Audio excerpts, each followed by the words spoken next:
Welcome in, everybody, to our deep dive. And, today we're going to be looking at Before the Coffee Gets Cold. Oh, yeah, this is a good one. It's by Toshikazu Kawaguchi. And I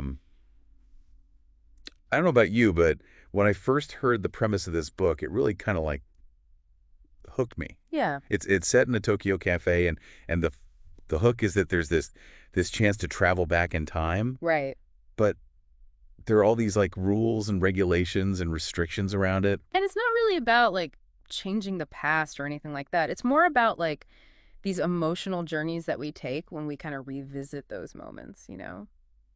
I think it taps into something like really deep in us, right? Yeah, totally. Like that yearning to maybe say the things we didn't, or just to kind of understand those moments in our past a little bit better. I know when I was reading it, I kept thinking man, if I could go back, what would I do differently, Exactly. with those limitations in mind. Well, and that's what's so fascinating about how Kawaguchi sets this up. Yeah, So the rules are like really specific and kind of strange in a way. they are. Yeah. So you can only travel back to a time when someone else from the cafe was also present at that moment. Right.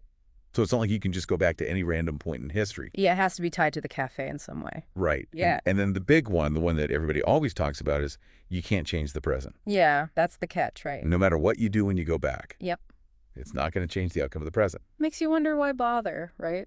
Right. And that's kind of the crux of the whole thing. And then, of course, the other rule that kind of adds this layer of urgency is you have to finish your coffee Before it gets cold. before it gets cold. Otherwise, who knows what could happen? Exactly. So there's all these rules and regulations, but then within that framework, we have these four interconnected stories. Yeah. Each one with a different character and a different kind of regret. And they're all so different, Yeah. but there's this common thread running through them, right? Definitely a sense of longing and maybe a little bit of what if. For sure. Yeah. So let's dive into the first story. Yeah, right. This is the one with Fumiko. Yeah, ambitious career woman. Right? Yes. Yeah. Very driven.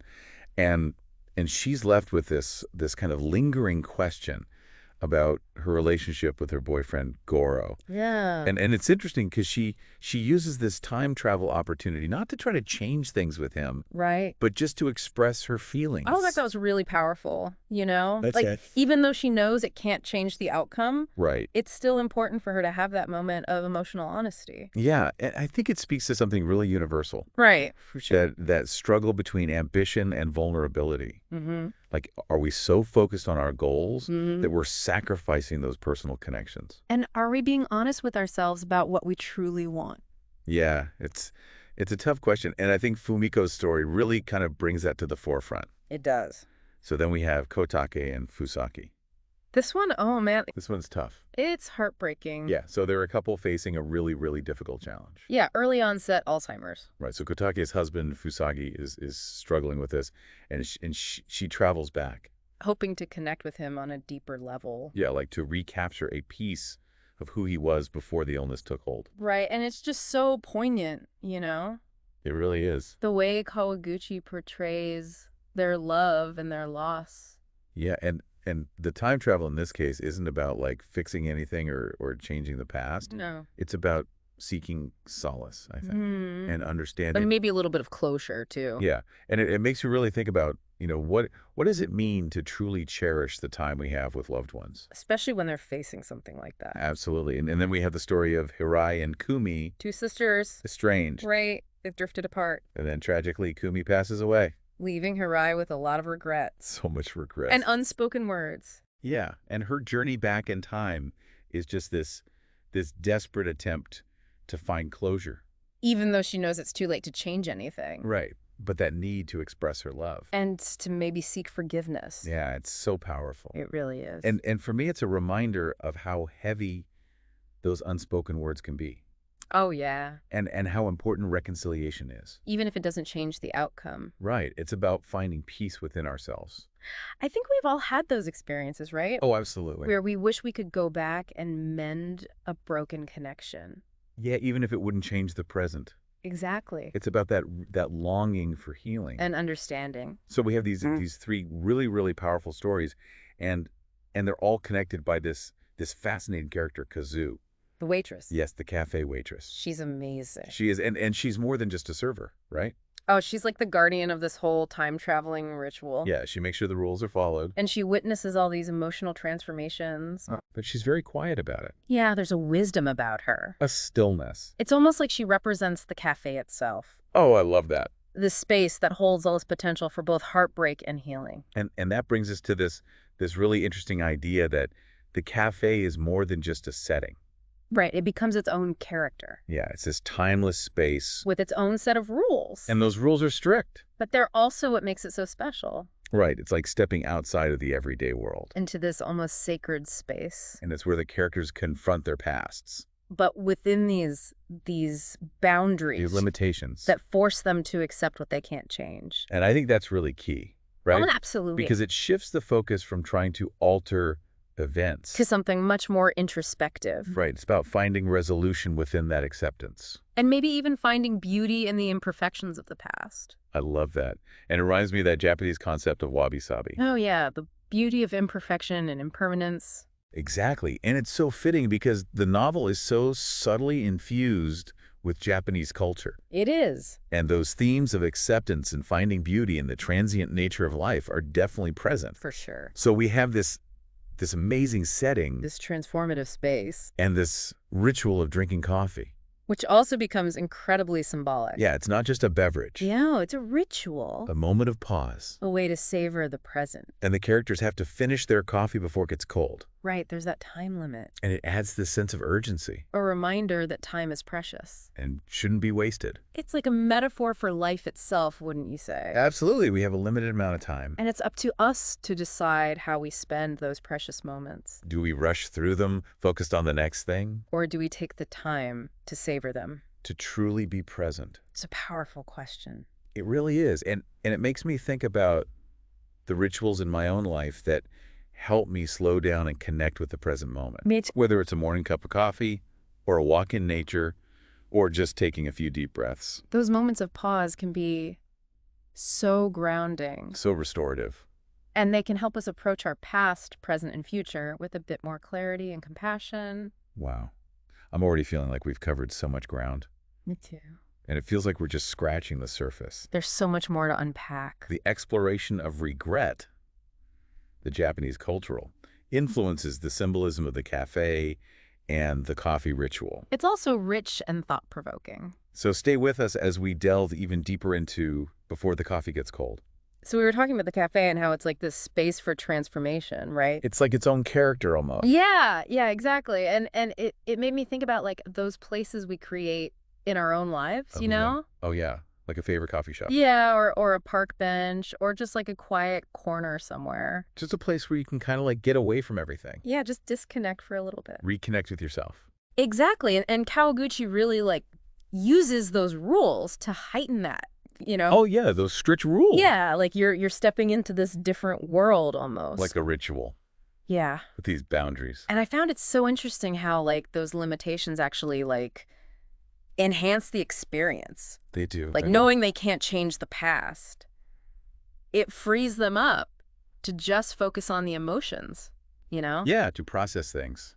To find closure. To understand, maybe. And I think that's kind of the key. It is, yeah. It's not about altering events. No. It's about accepting them. And finding a different kind of resolution. Within that acceptance. Exactly. And it reminds me of that Japanese concept of wabi-sabi. Oh, yeah. I love that. The beauty of imperfection. And impermanence. Yeah, like finding beauty in those things. And it's so fitting. Yeah. Because, you know, the novel is just like subtly infused with Japanese culture. Yeah. And those themes are definitely there. Totally. Like acceptance and appreciating the transient nature of life. Yeah. And it adds this whole other layer to the story. It does, yeah. For example, like Fumiko's struggle, you know? With her career ambition. Yeah, and those societal expectations. About marriage and family. It's like that's a real dilemma for a lot of women in Japan. It is. And it's that tension between individual desires and those cultural norms. And then you have Hirai and her reluctance to take over the family inn. Even though it's like her duty. Yeah, those familial obligations. It's that push and pull again. Between personal aspirations and what's expected of you. Yeah, and it makes their journeys even more relatable. It does. Because I think we've all felt that in some way. Absolutely. We've talked about the setting, the cafe, the cultural influences. Yeah. But I think one of the most powerful themes in the novel is regret. Oh, it's everywhere, right? It is, and it's a Yeah. universal human emotion. But Kawaguchi doesn't portray it as purely negative. Right, it's not something to be avoided. Yeah. Instead, he suggests that it can be like a catalyst for growth. For self-awareness. And the cafe, with its time travel opportunity, becomes this space where the characters can confront those regrets. Yeah. Process them. And maybe transform them into something meaningful. It's not about erasing the past. No. It's about integrating it, Into our present lives. learning from it. And letting it shape who we become. It's like finding a way to coexist with those what-ifs and if-onlys. Without letting them define us. Yeah, and it made me think about how we often try to bury those regrets, Like push them down. pretend they're not there. But this novel suggests that maybe there's a different way. A way to find peace within those difficult emotions. It's a powerful message, It is. and I think it speaks to this human need for reconciliation Oh, yeah. with ourselves and with others. And speaking of reconciliation, Yeah, the novel also really highlights the importance of connection and communication. like so many of the characters' regrets stem from things left unsaid, Opportunities. relationships that have fractured. Because of a lack of communication. And the time travel element allows them to address those issues. Even if it's just for a moment. Yeah. Like take Fumiko, for instance. Yeah. Her journey back allows her to finally express her love for Goro. Something she was too afraid to do in the present. But even though she knows it won't change anything, Right. that act of expressing her feelings brings her peace. Closure. And then there's Hirai with Kumi. Oh, man, so sad. But it gives her a chance to say those things she wished she had said. While her sister was alive. Yeah, and it's a reminder that even though we can't change the past, Right. we can still find healing through communication. Even if it's delayed. Or takes an unconventional form. It's about recognizing that vulnerability is not weakness. Of a strength. A way to deepen our connections. It really makes you think about the people in your own life. Yeah. And those unspoken words. Those missed connections. Yeah, like maybe there are things we need to address. It's a good prompt for self-reflection. It is. And speaking of prompts for reflection, that coffee ritual. Oh my gosh. So symbolic. It's more than just a drink, right? It's a ritual. A moment of pause. A way to savor the present. And they have to finish it before it gets cold. That time limit. It adds that urgency. It's a reminder that time is precious. We shouldn't waste it. It's like a metaphor for life itself. Totally. We have a limited amount of time. How do we want to spend it? Yeah, do we rush through it? Focused on the next thing? Or do we savor it? Be present in those moments. Powerful stuff. And it made me think about those rituals in my own life Yeah. that help me slow down.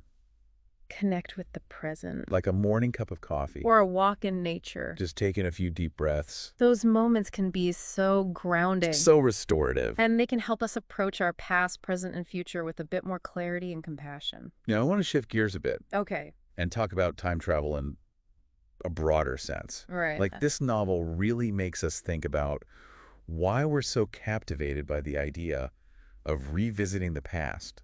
It does. Is it really about changing things? Or is there something more to it? I've been thinking about that a lot. Me too. And I think the characters' journeys suggest that true growth doesn't come from altering events, but from accepting them. Learning from them. Finding a way to integrate those experiences into our present lives. The good and the bad. Exactly. It's about acknowledging that the past has shaped who we are.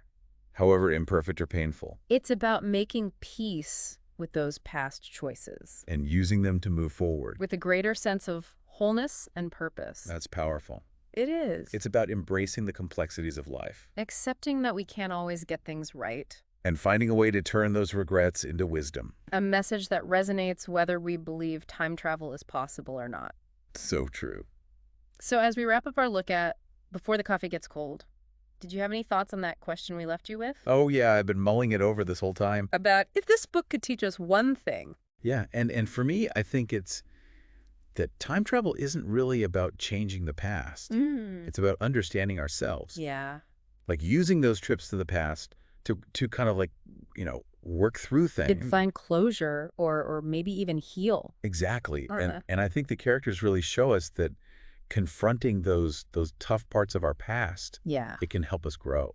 Like it's not about erasing those experiences. No, it's about like making them part of who we are. Integrating them. Yeah, and accepting, that that we can't control everything. Yeah, just embracing the messiness of it all. And another thing that really stuck with me is how important connection is. Yeah, those And relationships. communication. So many regrets come from things left unsaid. I know I've been there. Me too, and seeing these characters get those second chances. Even if they can't change the outcome.